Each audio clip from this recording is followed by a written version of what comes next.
Ang monster ship ng China nitong Sabado ay bumalik sa dati nitong lokasyon sa baybayin ng lalawigan ng Zambales sa West Philippine Sea, ilang araw matapos itong umalis sa lugar.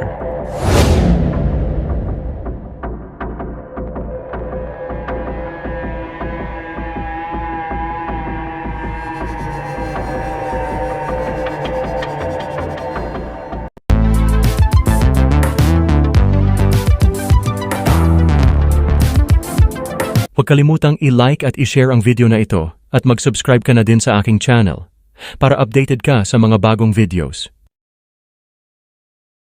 Sinabi ni Commodore J. Tariela, ang tagapagsalita ng PCG para sa WPS, na pinalitan ng 165-meter China Coast Guard 5901 ang CCG-3304 at nakaposisyon sa layong 180 kilometers sa baybayin ng Zambales.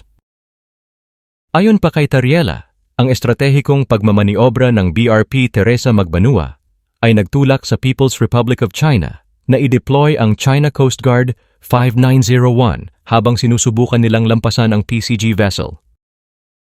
Ngunit sinabi niya na walang anumang pananakot mula sa China Coast Guard ang makahahadlang sa determinasyon at dedikasyon ng PCG crew. Sa kabila ng kahangahangang laki ng CCG 5901, ang PCG vessel ay matapang na lumapit sa starboard side nito sa malapitan, na epektibong humahadlang sa mga pagtatangka ng China Coast Guard vessel na lumipat patungo sa baybayin ng Zambales. Ang PCG ay patuloy na nakikipag-ugnayan sa radyo na nagpapaalala sa mga tripulante ng China na sila ay labag sa batas na paglalayag sa loob ng Exclusive Economic Zone ng Pilipinas at walang anumang legal na autoridad na magsagawa ng maritime patrols.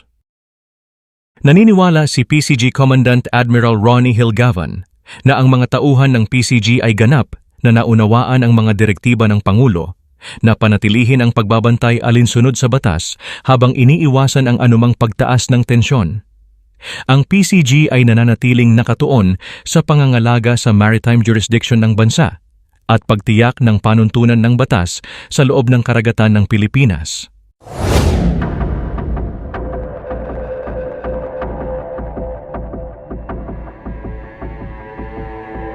Ano ang masasabi niyo tungkol dito mga kamix? I-comment niyo na yan.